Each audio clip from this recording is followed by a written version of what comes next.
જયા પાર્વતી વ્રત આજથી શરૂ થતા કુબેરેશ્વર મહાદેવ મંદિર ખાતે કુંવારિકાઓ ભોળાનાથની પૂજા કરતા નજરે પડી હતી। હિન્દુ ધર્મમાં અનેક પ્રકારના વ્રતો અને ઉપવાસનું મહત્વ જણાવવામાં આવ્યું છે। મહિલાઓ પોતાના સૌભાગ્યની રક્ષા અને સુખાકારી માટે વિવિધ વ્રતો કરે છે, ત્યારે હવે વ્રતો અને તહેવારોનો સમય શરૂ થયો છે।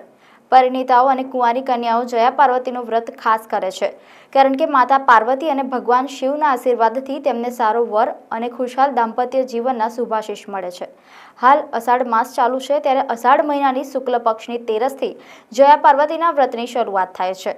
ત્યારે કુંવારિકાઓ ભોળાનાથની પૂજા અર્ચના કરવા માટે માંજલપુર વિસ્તારમાં આવેલા કુબેરેશ્વર મહાદેવ મંદિર ખાતે કુંવારિકાઓ ભોળાનાથની પૂજા કરતા નજરે પડી હતી।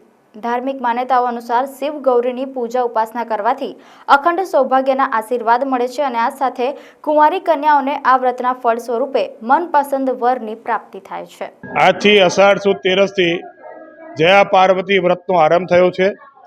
5 દિવસ સુધી કુંવારિકાઓ ભગવાન શિવજીની જયા પાર્વતી સાથે પૂજા કરશે અને અલુણા વ્રત એટલે મીઠા વગરનું જમવાનું એક ટાઈમ ભોજન કરશે અને પોતાને મનગમતો પતિ પ્રાપ્ત થાય એના માટે 5 દિવસ ઉપવાસ રાખે છે અને 5મે દિવસે ભગવાન શિવજીનું આરાધન કરી રાત્રિએ જાગરણ કરે છે।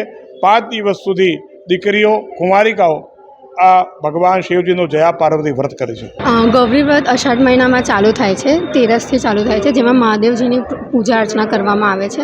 5 દિવસ કુંવારિકાઓ ભૂખ્યા એક ટાઈમ જમીને ઉપવાસ કરે છે અને મહાદેવજીની અને જયા પાર્વતીજીની સારા વર પ્રાપ્તિ માટેની અર્ચના કરે છે, પૂજા અર્ચના કરે છે।